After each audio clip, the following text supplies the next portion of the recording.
videoclase vamos a comenzar a ver el tema de la filosofía en Grecia. Nosotros no vamos a ver a todos los filósofos, sino a concentrarnos en algunos de ellos, fundamentalmente aquellos que tienen más que ver con la concepción del conocimiento y con la educación. ¿Cuántos y cuáles son los filósofos de la Grecia antigua? En este mapa podemos ver sus nombres, ubicados geográficamente de acuerdo a la ciudad de donde provienen.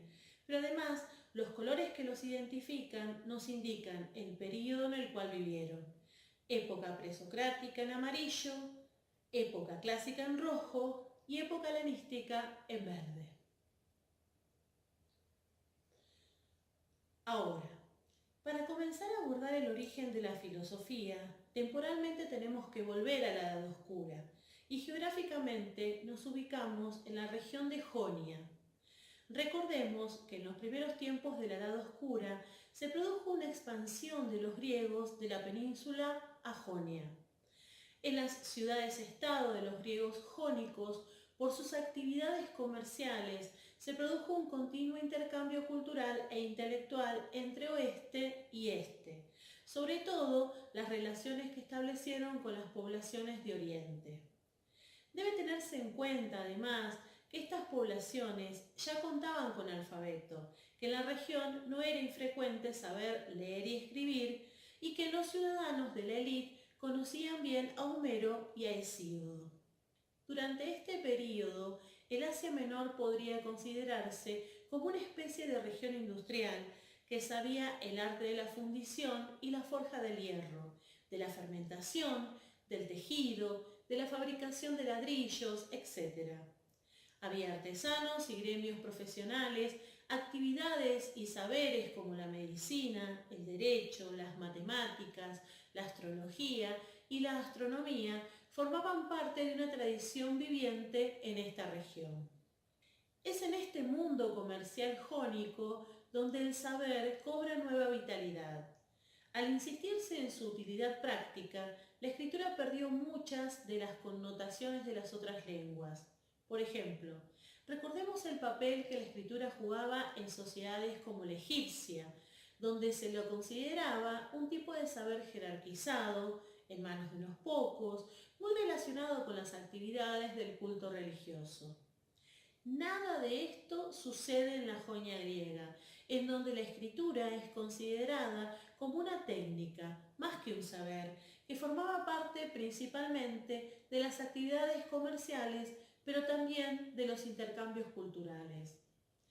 Esto posibilitó la difusión y el aprendizaje del alfabeto, a la par que el esfuerzo por dejarlo todo consignado por escrito confirió a la experiencia humana una nueva dimensión.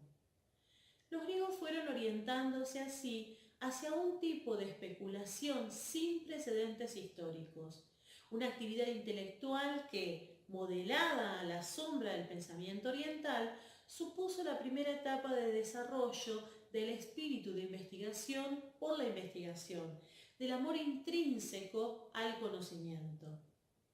Además, es importante señalar que por primera vez se manifiesta en esta época un dualismo entre escritura y pensamiento. ¿Cómo es esto? Tradicionalmente, ambas actividades habían sido desarrolladas por las mismas personas, pero la facilidad del aprendizaje del alfabeto impulsó la separación entre escritura y pensamiento especulativo. Los griegos no le prestaron excesiva atención al arte de la escritura, lo relegaron más bien al rango de una mera técnica, de cuyos aspectos más rutinarios habrían de encargarse los esclavos. De esta manera, la escritura simbólica deja de ser considerada como una actividad noble. Estas características se articulan con lo que Quito describe como la mentalidad griega previa a la filosofía, cuyas características son mentalidad antropocéntrica, firme creencia en la razón, fe en que la ley reina en los asuntos humanos más allá de los dioses, ideas en términos lógicos y no mitológicos, es en este sentido que son los precursores del pensamiento científico, preguntas que desde otras perspectivas pueden ser consideradas inútiles por no encontrarles una practicidad directa, es decir, preguntas que responden al pensamiento especulativo. Abordemos ahora estas características en detalle a través del pensamiento de los primeros filósofos. Ubicamos en primer lugar a la Escuela Jónica de Filosofía en la ciudad de Mileto, en el centro de la costa de Jonia. Aquí encontramos al que es considerado como el primer filósofo, Tales de Mileto. Tales es un filósofo natural que inaugura la filosofía especulativa. ¿Y qué es esto? En principio, aplicar el pensamiento racional para explicar los fenómenos de la naturaleza y el cosmos. Lo verdaderamente significativo de este pensamiento no son las respuestas a las cuales arriban estos pensadores, sino el hecho de que estaban intentando comprender de una manera racional qué es lo que explica la variedad de los fenómenos de este mundo. Y si hablamos de pensamiento racional, dejamos afuera a los dioses, y es por eso lo original de este pensamiento. Los dioses quedan afuera. Hasta ahora hemos visto que en Egipto, por ejemplo, también en Mesopotamia, el pensamiento se mantuvo siempre a un nivel mítico. El mundo era continuo. El hombre formaba parte de modelos existenciales totalizantes dominados por los dioses. Toda explicación tenía relación con el comportamiento humano en relación con los dioses. Los griegos, por todas las características que venimos viendo, empezaron a desarrollar una perspectiva antropológica y una firme creencia en la razón que derivó en el origen de la filosofía. Estos griegos creían que el universo no es caprichoso, obedece a una ley y por eso es susceptible de explicación. Pensemos, por ejemplo, qué es lo que estructura la tragedia en la obra Edipo Rey de Sófocles. No son los dioses ni el azar los que determinan los asuntos humanos, es la fuerza de una ley. Y la ley, en Edipo, es la fuerza del destino, no la voluntad de los dioses. Los dioses pueden vaticinar lo que va a suceder. Es, en este caso, Apolo quien predice el futuro de Edipo. Pero lo sabe lo que va a suceder, no porque esté en sus manos, no porque sea Apolo quien decide, sino porque como es un dios, puede verlo y comprenderlo. ¿Se entiende la diferencia? En este contexto de pensamiento, los griegos pueden desarrollar el pensamiento racional que busca las explicaciones de la naturaleza y el cosmos a través de especulaciones, a través de pensamientos abstractos. En palabras de Quito, sería a través de sus preguntas inútiles. ¿Y qué es lo que pasó en esta escuela jónica de Mileto?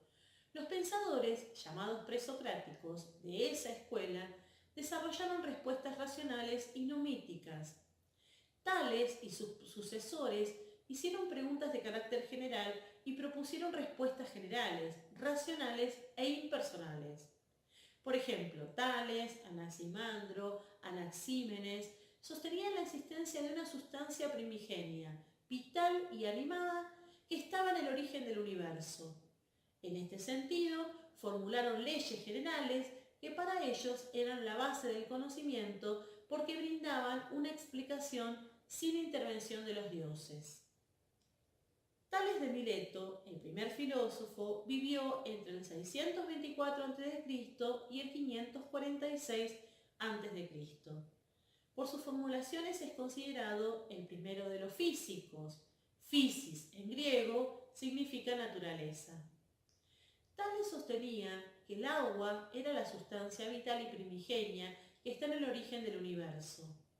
Esta idea ya era familiar en Oriente, pero la diferencia fue que Tales toma esta formulación del agua como sustancia vital no desde las perspectivas del mito, sino como motor de su indagación fuera de la esfera mítica. En sus experimentos realizó la medición de las pirámides, utilizando como herramienta la medición de las sombras y además predijo con una asombrosa exactitud los eclipses de sol. En la misma escuela, a Tales le sigue Anaximandro, que vivió desde el 610 a.C. hasta el 546 a.C. Anaximandro formula que el origen del universo es un principio, la arqué o elemento indefinido. Para él, la vida es un ciclo continuo, una continua evolución. Por lo tanto, unos animales derivan de otros y el hombre deriva de animales marinos. Se puede considerar que Anaximandro ejercía un naturalismo evolucionista ligado a los conceptos jonios de justicia e isonomía, que significa igualdad de derechos, así como el de isegoría, libertad de expresarse. Plantea además que el universo es un cosmos en armonía, como lo es la polis, de allí que estén dirigidos por leyes análogas. En definitiva, para Anaximandro, la ley natural se encuentra vinculada con la concepción de ley jurídica y moral. En tercer lugar, encontramos a Anaxímenes, que vivió entre el 585 a.C. y el 628 a.C. Para él, la sustancia primigenia es el aire y señala la correspondencia entre hombre y universo. Por ello dice que, así como nuestra alma, que es aire, nos sostiene, así el soplo y el aire circundan el mundo entero. Con este filósofo se incorpora a la especulación filosófica griega los conceptos de macrocosmos y microcosmos. Con Pitágoras de Samos, que nació aproximadamente en el 571 a.C., salimos de la ciudad de Mileto. Para Pitágoras, el principio del cual todo se deriva, lo que existe de verdad, el verdadero ser, el ser en sí, es el número, el cual no es accesible a los sentidos. Es así que las cosas son números, esconden dentro de sí números. El interés de Pitágoras era el de los principios, de la matemática, el concepto del número, el concepto del triángulo u otras formas geométricas. Para los pitagóricos, las cosas son números y observan esta relación en el cosmos, la astronomía o la música. El número 10 era especialmente valorado por ser la suma de los primeros 4 enteros, los cuales se pueden disponer en forma de triángulo perfecto. La geometría, la astronomía y la música constituyen los estudios fundamentales, es decir, los matema, que significa estudios. Veamos ahora Empédocles. Pensando en las formulaciones de los filósofos anteriores y ante la gran dificultad de hacer creer que, por ejemplo, el mármol pudiera derivar del aire, del agua o de otra cosa determinada, admitió el origen plural de las cosas. Inventó la teoría de que eran 4 las cosas realmente existentes de las cuales se derivaban todos los demás. Esos 4 elementos eran el agua, el aire, la tierra y el fuego.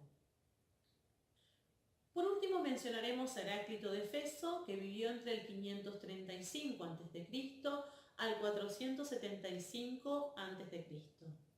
Para este filósofo, las cosas están constantemente cambiando. Las cosas que se tienen ante nosotros no son nunca, en ningún momento, lo que son en el momento anterior y en el momento posterior. Proclama el fluir de la realidad. Nunca vemos 2 veces lo mismo, por próximos que sean los momentos.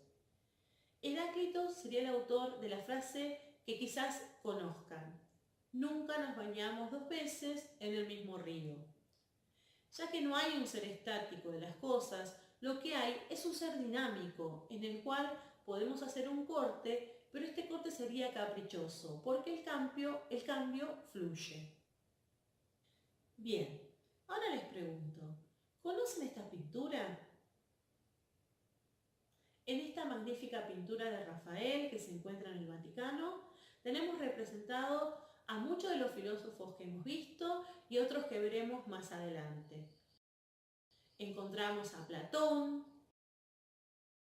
a Aristóteles, a Heráclito, Parménides, Hipatía, Diógenes, Pitágoras, Arquímedes,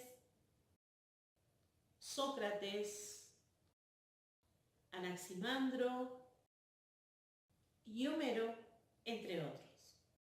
Bien, antes de continuar con la dimensión educativa, me gustaría recordar un hecho muy importante del contexto que posibilitó el origen y desarrollo de la filosofía que aún hoy nos maravilla.